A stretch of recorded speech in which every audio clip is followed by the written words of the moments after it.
안녕하세요. 두루 행복을 펼치는 푸른 별, 주행성입니다. 살만한가요? 아니면 즐거우신가요? 그럭저럭 살만한가요? 아니면 사는 것이 정말 즐거우신가요? 오늘은 인생이 즐겁기 위하여 우리가 무엇을 어떻게 해야 하는가 생각해보는 시간을 갖고자 합니다. 우리는 누구나 무엇인가 일을 합니다. 그 일을 즐겁게 할 수 있습니다. 그렇다고 우리가 즐겁기 위해 일을 열심히 하는 것은 아닙니다.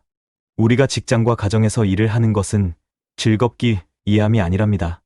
물론 보람도 느끼고 가끔 재미가 있기도 하지만 우리가 즐겁기 위해 일을 하는 것은 아닙니다. 배우고 때때로 익히면 그 또한 기쁘지 아니한가라는 공자님 말씀처럼 새로운 것을 알아가면서 기쁘고 재미가 있기는 하지만 우리가 즐겁기 위해 공부를 하는 것도 아닙니다. 프로이트는 우리의 인생에서 가장 중요한 것은 일, 사랑, 그리고 놀이다 라고 말했습니다. 일도 해야 하지만 놀 줄 알아야 합니다. 잘 놀 줄 알아야 일도 잘할 수 있습니다. 건강하고 행복한 삶 속에서 우리가 즐겁게 살려면 세 가지 과제를 해결하기 위한 노력을 해야 합니다. 첫 번째 과제는 바로 일과 일에 대한 생각에서 벗어나는 걸 행동으로 옮기는 것입니다. 이것은 세상에서 가장 멋진 춤인 잠깐 멈춤을 실천하는 것입니다.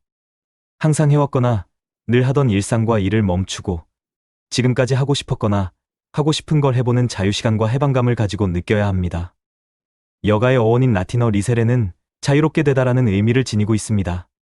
과거엔 일하지 않으면 나태와 게으름으로 규정하였지만 오늘날은 자유시간의 향유가 충전과 자기개발을 위한 창조활동으로 긍정적인 평가를 받습니다. 자유와 함께 우리는 즐거움을 위하여 그리고 나 자신을 위하여 잠깐 멈추어도 됩니다.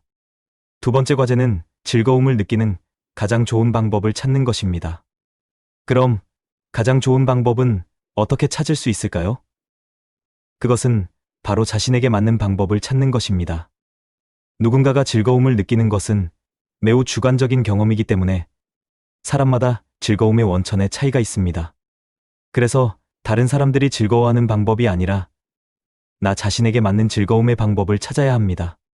자연과 교감하기, 사랑하는 사람과 시간 보내기, 여행하기, 좋아하는 것 하기, 맛집 탐방하기, 운동하기 등 수없이 많은 다양한 방법이 존재합니다.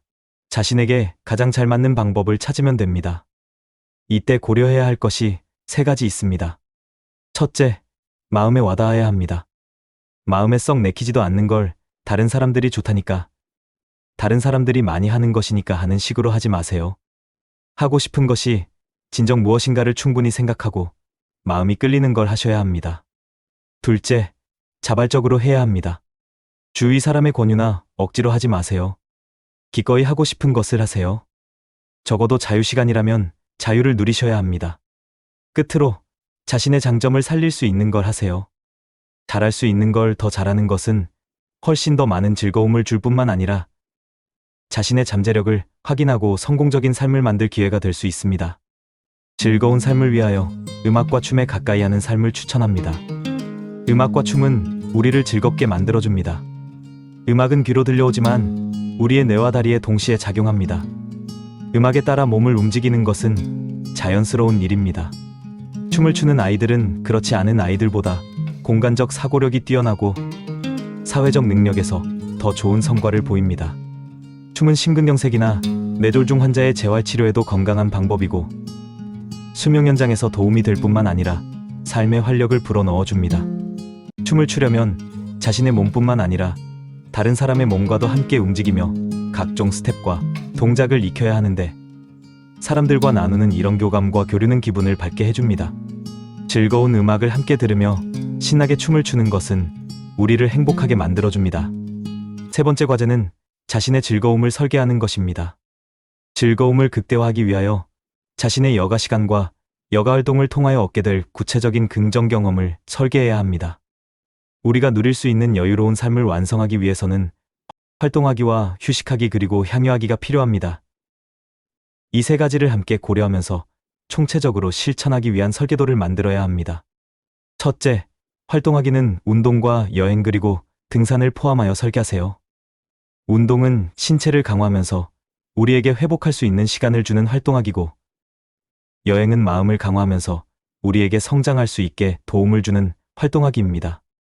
등산은 신체 건강과 정신 건강에도 좋은 가장 가성비가 뛰어난 활동입니다.